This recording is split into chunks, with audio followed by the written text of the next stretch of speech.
31 मार्च क्योंकि दूर नहीं है, अब ऐसे में बहुत ज़रूरी है कि आप लास्ट मिनट में कोई ऐसा निवेश का विकल्प ना खरीद लें या प्रोडक्ट ना खरीद लें जहां पर आपको लग तो रहा है कि आपका टैक्स बच रहा है, लेकिन असल में अगर आप उसमें निवेश करें तो आपको घाटा हो जाए। और अक्सर क्योंकि हम इंश्योरेंस के मिस सेलिंग के जो केसेस हैं वो बहुत ज़्यादा देखते हैं इस दरमियान, क्योंकि लोग टैक्स बचाने के चक्कर में, और कई बार हमने देखा है जो इंश्योरेंस बेचते भी हैं वो इस तरह के प्रोडक्ट आपको चिपका देते हैं जहां पर आपको बताया जाता है कि फिलहाल टैक्स बचाने के लिए आप रख लो, और निवेश के लिए आपको 2-3 विकल्प उसमें दे देते हैं जो शायद आपके आर्थिक लक्ष्यों के साथ अलाइंड ना हो, शायद इन प्रोडक्ट की आपको ज़रूरत ना हो, क्योंकि उस वक्त आपको टैक्स बचाने को लेकर कोई विकल्प चाहिए होता है तो आप उसमें पैसे लगा लेते हैं, लेकिन हो सकता है बाद में आपको जो है उसमें कोई रिटर्न ना आता हुआ दिखाई दे या वो प्रोडक्ट फ़ायदेमंद ना लगे, तो एक गले की हड्डी बन जाते हैं इस तरह के निवेश के प्रोडक्ट्स। और टैक्स बचत अभियान हम लेकर आए हैं दर्शकों के लिए, और मुख्य तौर पे ये उन लोगों के लिए है जो पुरानी टैक्स व्यवस्था के तहत अभी भी जो है अपना टैक्स चुका रहे हैं, क्योंकि नई टैक्स व्यवस्था में आपको इस तरह की कोई भी बचत के ऑफर नहीं मिलेंगे या टैक्स बचाने के जो विकल्प है वो आपको नहीं मिलेंगे, कम से कम अगर हम ATC और बाकी तमाम सेक्शंस की बात करें। लेकिन आज क्योंकि हमारा फोकस होने वाला है इंश्योरेंस पर, इस पर विस्तार से बात करते हैं। सुधीर कौशिक, को फाउंडर CEO taxpanel.com मेरे साथ जुड़ गए हैं। सुधीर, स्वागत है आपका बनो अपना फाइनेंस मिनिस्टर में। और इंश्योरेंस के ज़रिए टैक्स बचाने का सही विकल्प क्या है ये बताएंगे हम दर्शकों को।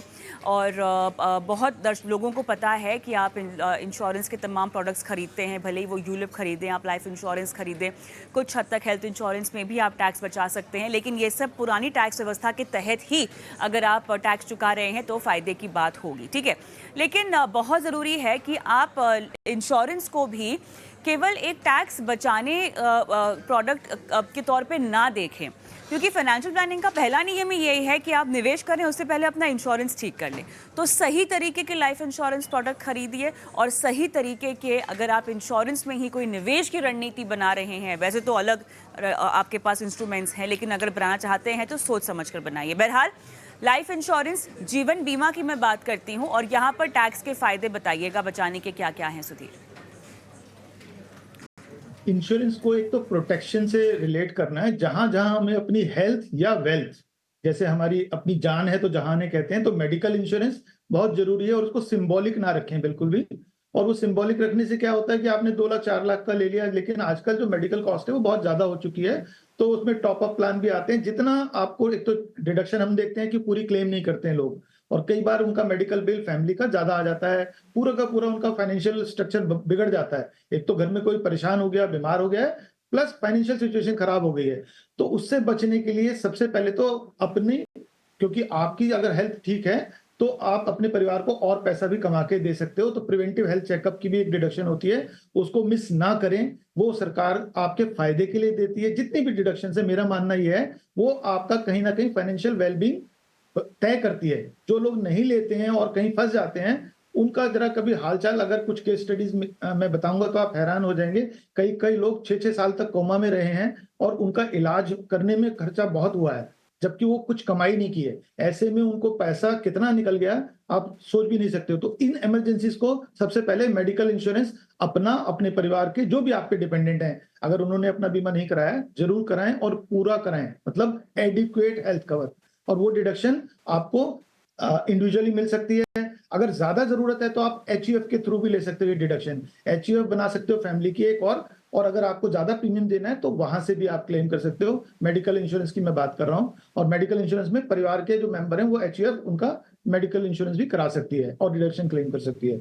दूसरी बात यह है कि जब मेरे को अगर ATC में कोई डिडक्शन लेनी है, एक चीज मुझे पूछनी है, लाइफ इंश्योरेंस के लिए क्या HUF के जरिए आप क्लेम कर सकते हैं अगर आपका प्रीमियम ज्यादा हो, या वहां पर ये अवेलेबल नहीं है? है क्लेम कर सकते हो, यही मैंने सलाह दी है। अगर किसी किसी के ठीक है। परिवार में कई बार गंभीर बीमारी होती है, उसके बाद कॉस्टली हो जाता है या डिपेंडेंट ज्यादा है, तो आप एक HUF के थ्रू भी कर सकते हो, वो अलाउड होता है मेडिकल, जैसे ATC भी अलाउड मेडिकल, होता है। एग्जैक्टली। हाँ, मैं हाँ जी, वही हाँ। पूछ रही थी, मेडिकल तो ये ATCC-D में जाएगा? नहीं, 80D में ही रहेगा। जो इंडिविजुअल को डिडक्शंस मिलती हैं वही HUF हाँ, को मिलती 80D हैं। में रहेगा, राइट राइट, हाँ 80D में रहेगा। ओके ओके, चलिए। तो अपने लाइफ परिवार को, इंश्योरेंस में, हाँ लाइफ इंश्योरेंस में कोई कैपिंग के सालाना इतने प्रीमियम तक ही आपको छूट मिल मैं वो पाएगी, 1.5 लाख की, ऐसा कुछ नहीं है ना, कि वो यूलिप में ही हम है केवल? वो यूलिप में 2.5 लाख है, और अगर अदर हाँ, देन हाँ, यूलिप है तो 5 लाख से ज्यादा नहीं होना चाहिए। हाँ। अदर देन यूलिप है तो 1 अदर अप्रैल टूलिप्स। 2023। हाँ ओके। जी, क्योंकि हाँ, आजकल हाँ, लोग हाँ, सिंगल प्रीमियम भी करते हैं कि भाई मेरे को फिक्स्ड रिटर्न मिल जाएगी। कुछ इंश्योरेंस कंपनीज हाँ, भी कहती हैं कि भाई 20 साल के लिए कर दो, बिल्कुल। आपका फिक्स हो गया हाँ, 7% या 6%। तो उसमें कोई बुराई नहीं है किसी चीज में, लेकिन समझना ये है कि ये रिटर्न टैक्सेबल हो गई हैं। अब ये रिटर्न्स आपको टैक्स फ्री नहीं है। अगर आपका प्रीमियम 10 गुना से 10% से ज्यादा है, ठीक है, आपका यानी कि रिस्क कवर कम है उसमें, तो उसकी जो रिसीट्स हैं वो अदर इनकम में आपकी टैक्सेबल हैं, आपके स्लैब रेट पर। तो इसलिए सिंगल प्रीमियम की पॉलिसीज लेते हुए खास ध्यान रखना है कि क्या वो मेरा प्रीमियम 10% से ज्यादा आ रहा है, जो सम एश्योर्ड है उसका, तो फिर वो मेरी इनकम टैक्सेबल है, वो एग्जेम्प्ट नहीं है। ये बड़ा इन्होंने फेरबदल किया है। इसी तरह से अगर मेरी यूलिप में 2.5 लाख से ज्यादा प्रीमियम है 1 अप्रैल 2022 के बाद से, तो क्या होगा कि मेरी जो, सॉरी 21 में, तो उसमें क्या होगा कि मेरी पूरी की पूरी जो रिसीट्स हैं, मैच्योरिटी, वो टैक्सेबल है। और वो टैक्सेबल जैसे कि आपकी बाकी इनकम टैक्सेबल होती हैं। हमें ये ध्यान रखना है, इक्विटी ओरिएंटेड में भी रहना है, क्योंकि अब आप 10 साल 15 साल की जब बात करते हो तो शायद डेट फंड में रहना उतना हमारी राय नहीं होती है, क्योंकि इक्विटी आपके फंड्स को बेहतर रिटर्न देती है। आजकल तो 25-30% भी दे रही है। पिछले कुछ सालों में ऐसा हो गया है कि हमारी शेयर मार्केट बाकी एसेट से कहीं ज्यादा रिटर्न्स दे रही है। चाहे वो एनपीएस में जिन्होंने इन्वेस्ट किया है या यूलिप में किया है, they are getting much better returns. तो उसमें इक्विटी ओरिएंटेड में रहने का एक और फायदा है कि आपका जो गेन है, जो भी उसमें हो रहा है, वो टैक्स फ्री आपको मिलेगा। और अगर डेथ के केस में है तो सारी पॉलिसी ही टैक्स फ्री है। अगर हमें पैसा मिलता है नॉट मैच्योरिटी ऑन डेथ, तो चाहे वो कोई सी भी पॉलिसी है, वो जब मिलेगा वो टैक्स फ्री है। ठीक है। अगर मेरा प्रीमियम 5 लाख से ज्यादा है तो मेरी वो पॉलिसी टैक्सेबल है। आप नहीं कर सकते हो 5 लाख से ज्यादा अगर उस पूरे साल में। सारी पॉलिसीज मिलाकर के बात कर रहा हूं, किसी एक सिंगल की बात नहीं हो रही है। कुल मिला के मेरा अदर देन यूलिप में 5 लाख और यूलिप में 2.5 लाख, ये आज की डेट में सिचुएशन है। अगर कोई इससे बड़ी पॉलिसी कर रहा है, उसकी प्रोसीड्स 10(10)(d) सेक्शन होता है, जहां एग्जेम्प्ट होती हैं, तो वो टैक्सेबल हो जाएंगी, एग्जेम्प्ट नहीं रहेंगी। तो आपको एक तो तो इस मेरे लिमिट का ध्यान रखना है। हाँ, बहुत ज़रूरी है, क्योंकि अक्सर क्या होता है ना, लोग जब पैसे लगा रहे होते हैं तो केवल टैक्स बेनिफिट देखते हैं जो उनको निवेश करते वक्त मिल रहा होता है। टैक्स ट्रीटमेंट जब आपको पैसे वापस मिल रहे होते हैं, रिडीम कर रहे होते हैं आप, तब उस वक्त बहुत ध्यान में नहीं जाता है। अच्छा, मेडिकल इंश्योरेंस पर हमें किस किस तरह की और कहाँ-कहाँ छूट मिलती है खुद के और माता-पिता के भी, अगर आप सीनियर सिटीजन के भी पे कर रहे हैं तो ये बता दीजिए ज़रा। लिमिट क्या-क्या तो है उसकी? बिकॉज़ काफ़ी समय से उसको उस लिमिट को बढ़ाने की भी कवायद हो रही है, लेकिन वहाँ पे कोई बदलाव नहीं हुआ है और जस की तस रखी गई है अगर आप एटीडी के तहत डालते हैं ये सब तो। तो अगर आप न्यू टैक्स रिजीम में, तो मेडिकल की डिडक्शन वैसे ही नहीं है, तो आपने भी शुरू में जैसे बिल्कुल, बताया हाँ। कि जी। जो लोग कर रहे हैं, अगर वो ओल्ड टैक्स रिजीम में तो ही मिलेगी। अब ओल्ड टैक्स रिजीम में मिलती है 25,000 मेरी फैमिली के लिए, अगर मेरी उम्र 60 साल से कम है, और मेरे पेरेंट्स की उम्र 60 साल से ज्यादा है तो 50,000। अगर मेरी खुद की उम्र भी 60 साल से ज्यादा है और मेरे पेरेंट्स की, तो मेरी 1 लाख हो गई, क्योंकि 50 मेरी हो गई और 50 मेरे पेरेंट्स की हो गई। और इसमें एक और बात है, जो 5,000 की है, वो प्रिवेंटिव हेल्थ चेकअप, वो विद इन दिस है, 25,000 के अंदर ही है।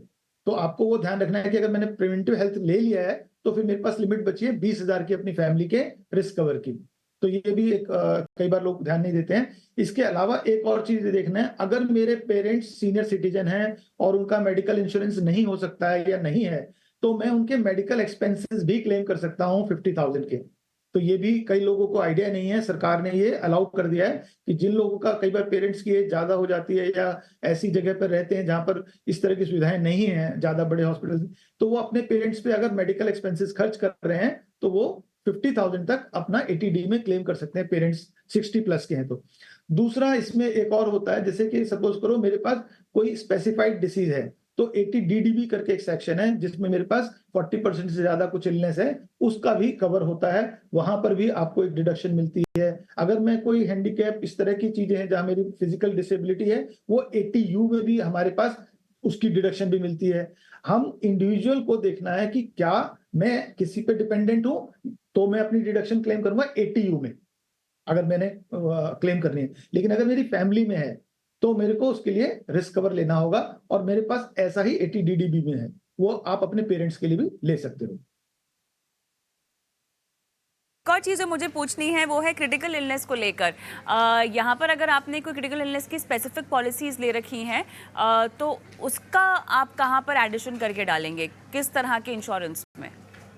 नहीं, अगर जैसे आपने क्रिटिकल इलनेस है तो वो जनरली मेडिकल में ही जाएँगी आपके पास जो होती हैं, क्योंकि वो तो ट्रीटमेंट है ना। आपकी जो लाइफ इंश्योरेंस है वो आपका टर्म इंश्योरेंस कहते हैं उसको, और हम सबसे पहले वो रिकमेंड करते हैं आपकी इनकम को प्रोटेक्ट करने के लिए। जो आपके फैमिली डिपेंडेंट्स हैं, सपोज़ करो मैं 10 लाख रुपए साल का कमाता हूँ, तो मुझे कम से कम 1 करोड़ रुपए का अपना टर्म इंश्योरेंस ले लेना चाहिए, और वो एटीसी में डिडक्शन आती है।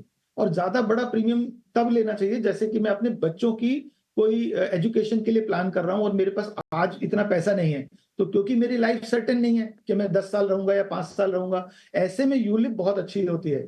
वहां पर आपको यूलिप लेने से फायदा ये होता है कि जो पैसा आप जोड़ रहे हो, एक तो वो टैक्स फ्री है, फिर वो लॉन्ग टर्म के लिए है, तीसरा अगर हमें कुछ हो भी गया तो बच्चों की एजुकेशन के लिए जो भी हमने 50 लाख, 1 करोड़ या 20 लाख जितना भी सोचा हुआ है, वो पैसा तो इंश्योरेंस कंपनी गारंटी कर रही है ना आपको। आप ना भी हुए तो रिस्क कवर के थ्रू वो पैसा मिल जाएगा।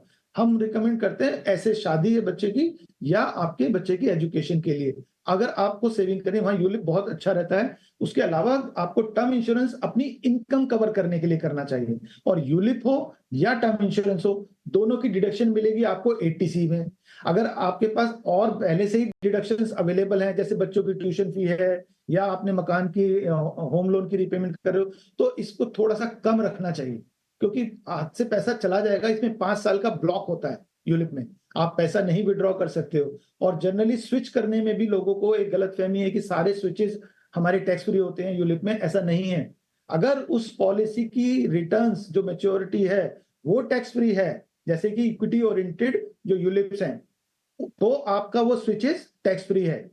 अगर उसके जो रिटर्न्स टैक्स फ्री नहीं है तो आप स्विच करोगे तब भी टैक्स लगता है। हमारी जो राय है, अभी कई बार क्लैरिटी नहीं आती जब तक कुछ केस लॉज नहीं बनते हैं अच्छे से, लेकिन इसमें सीधा सीधा सा मतलब ये है कि आप इक्विटी ओरिएंटेड में रहते हो तो ज्यादा फायदा है, टैक्स लगने के चांसेस भी नहीं है, रिटर्न्स भी ज्यादा है, और लॉन्ग टर्म में इक्विटी ही बेहतर रिटर्न देती है। तो आप इस बात का ध्यान रखें, वो 65% कम से कम फंड जो आपका इक्विटी में करता हो, ये इसका एक मिनिमम वो है। अगर वो इक्विटी में इससे कम करता है तो वो इक्विटी फंड नहीं है, वो इक्विटी ओरिएंटेड फंड नहीं है, और उसमें अगर आप स्विच करते हो तो आपको टैक्स लगेगा। हमारी राय यही है। कई लोगों को इस पे कहीं ना कहीं आपको हो सकता है कंसल्टेंट्स भी डिफरेंट राय दे दें, क्योंकि कुछ एरियाज कई बार ग्रे एरियाज बन के रह जाते हैं जहां सीबीडीटी से क्लैरिफिकेशन की हम इंतजार कर रहे हैं। पर ये मेरी राय यही है कि आप इक्विटी ओरिएंटेड में रहें और उसमें टैक्स लगने का चांस ही नहीं है, वो तो क्लियर है। तो इसलिए ये ध्यान रखना। एक और चीज का जहां इंश्योरेंस में ध्यान रखते हैं, टर्म इंश्योरेंस जो है वो ज्यादा लंबी एज का लेना चाहिए। कुछ लोग थोड़ी अपने 50-60 तक का लेते हैं कि मैंने काम इतने दिन ही करना है, लेकिन आजकल हमारी जो एज है वो 70 तो ऊपर जा चुकी है एवरेज एज, और हम अपने बच्चों के लिए कुछ ना कुछ अपना पैसा कई बार नहीं छोड़ सकते अगर हमारी ज्यादा जिंदगी जो लंबी चलती है, और हमारे पास ये टैक्स डिडक्शन तो बनी ही रहेगी। आप कभी भी टर्म इंश्योरेंस को रोक सकते हो। लंबी आयु का लेने के लिए 99 ईयर्स का लेने का फायदा ये है क्योंकि बाद में आपको मिलेगा नहीं, और गलती से आपने अपना पैसा सारा खर्च कर दिया और आप 80 पे गए तो आपने बच्चों के लिए कुछ भी नहीं छोड़ा। तो इसके लिए क्या है, अगर टर्म इंश्योरेंस होगा तो आपने 1 करोड़ 2 करोड़ जितने का भी टर्म इंश्योरेंस आपका है, 10 करोड़, वो पैसा आप अपने बच्चों के लिए छोड़ जाओगे। कहते हैं ना, कुछ तो आपकी जान की हाँ, भी कीमत है, तो इसलिए हाँ, उसको आप अपने बच्चों एब्सोल्युटली। को तो टर्म इंश्योरेंस लंबा भी लेना चाहिए। पूरा लो, बिल्कुल, बिल्कुल। यानी जी, एडिक्वेट लेना चाहिए प्लस, और ये बिल्कुल। मेरी राय 10 गुना होना चाहिए आपकी आय से। एब्सोल्युटली। तो इंश्योरेंस एस्पेक्ट में जहाँ पे आप टैक्स सेविंग अगर कुछ खरीदना चाहते हैं तो लाइफ इंश्योरेंस, और बाद में अगर आपके पास हेल्थ इंश्योरेंस है जो कि आपके पास निश्चित तौर पे होनी ही चाहिए, आप टैक्स का फ़ायदा उठा सकते हैं। और हाँ, अगर आपने इन्वेस्टमेंट प्रोडक्ट जैसे कि यूलिप वगैरह कोई ख़रीद रखा है तो आपको यहाँ पर जब आप का यूलिप मैच्योर हो रहा होगा तब थोड़ा सा आपको टैक्स का जो प्रावधान है जो इंट्रोड्यूस किया गया है वो आपको ध्यान में रखना होगा। बहुत बहुत धन्यवाद, आपने समय निकाला सुधीर जी, और तमाम बारीकियाँ हमारे दर्शकों को आज समझाई। चलिए, तो टैक्स बचाओ अभियान जो हम हर मंगलवार और गुरुवार को लेकर आते हैं आपके लिए, और 31 मार्च के लिए हम करा रहे हैं आपकी तैयारी। आप ये पूरा इंटरेक्शन जो है हमारे YouTube पर भी देख सकते हैं। लेकिन इस बीच अब मुझे रुकना होगा एक छोटे से ब्रेक के लिए। विश्वजीत पराशर हमारे साथ जुड़ गए हैं जो इस ब्रेक के बाद आपके सवालों के जवाब देंगे लाइव।